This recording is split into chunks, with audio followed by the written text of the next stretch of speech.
তো আজকে এখন আমরা বিকালবেলা কটা বাজে 4:30টার উপরে। এখন আমরা যাচ্ছি পার্কে আর গান্ধী আর চাপাতি বাগানে যাবো। আর তখন পার্কে আছি আর কে কে যাচ্ছি তোমাদের শেয়ার করি। আমি পাচ্ছে তো যে আমরা কিন্তু পার্কে এসে গেছি।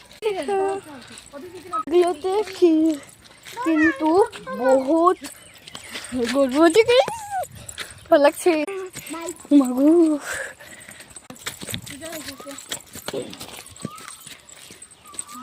আর ভাই তুই বাসি ভাই বাজা তো আবার বাজা। দিদার আমাদেরকে দিয়েছে ব্রেসলেট। তো চলো আস্তে আস্তে হেঁটে হেঁটে যাওয়া যাক। তো এখানে আমরা সব ফুল ফ্যামিলি আছি। ফ্যামিলি না, আমরা দাদুর বাড়িতে যারা যারা থাকে। মিনি ব্লগ দেখা হচ্ছে। এই ব্লগটা বহুত বড় হয়ে গেছে। তো বাই।